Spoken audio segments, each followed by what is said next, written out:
Bonjour et bienvenue à toi qui porte le signe du Scorpion dans son thème astral. Allons voir la vibration qui t'accompagne en ce mois de septembre 2025, un mois important, le 9e mois de l'année dans une année 9. Je te laisse aller approfondir cette notion. En tout cas, on se débarrasse de ce qui ne nous convient plus. On continue ce grand ménage pour avancer en cette année 9. Au niveau professionnel pour toi, Scorpion, quelle vibration? D'accord. On nous parle au niveau professionnel d'une forme d'isolement, peut-être d'un besoin de protection pour toi, notamment avec ce 51 dans le relationnel, d'accord? Peut-être vis-à-vis de collègues, des énergies autour de toi au niveau professionnel qui ne te conviendraient pas. Donc tu as ce besoin de retourner en toi, à l'intérieur de toi, de ne pas forcément échanger comme tu le ferais, pour te permettre sans doute de te ressourcer et de trouver peut-être des réponses ou des évolutions au niveau professionnel. Très bien. Allons voir maintenant au niveau sentimental pour les Scorpions en ce mois de septembre.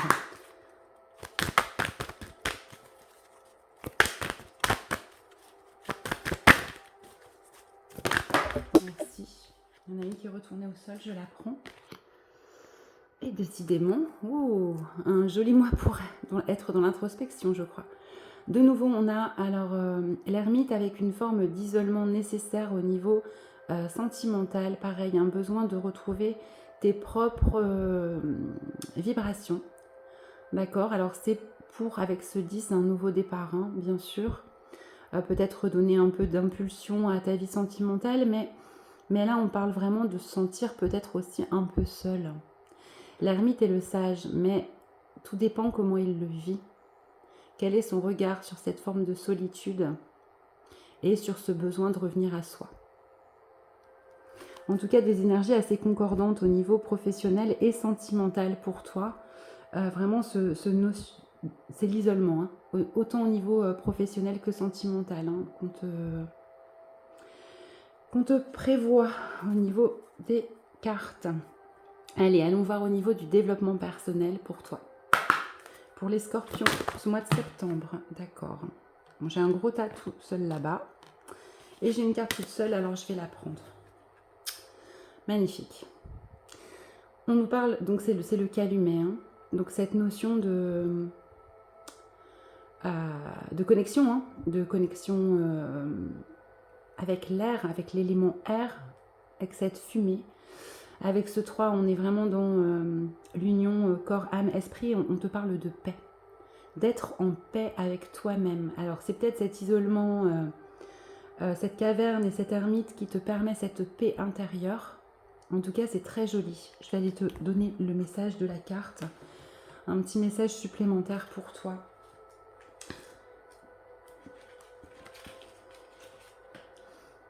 Au souffle du calumet, les conflits se transformeront en douceur, ouvrant la voie à la paix et à la réconciliation. Des conflits passés naîtront les alliances du futur, unissant les âmes dans un élan de fraternité et de compréhension mutuelle, et illuminant ainsi le chemin vers un avenir harmonieux et éclairé. J'espère que ça t'aura parlé. Je vais te tirer un petit conseil pour ce mois de septembre pour les Scorpions. Oh, je réalise que j'ai oublié de le faire pour les Balances. On nous parle de danse pour toi. On te dit danse au rythme de la féerie. C'est très joli. Danse, une danse intérieure, hein, sans doute un peu seule, mais qui te permet vraiment de dépasser des conflits, qui te permet de retrouver la paix à l'intérieur de toi. Je te souhaite un merveilleux mois de septembre. À bientôt.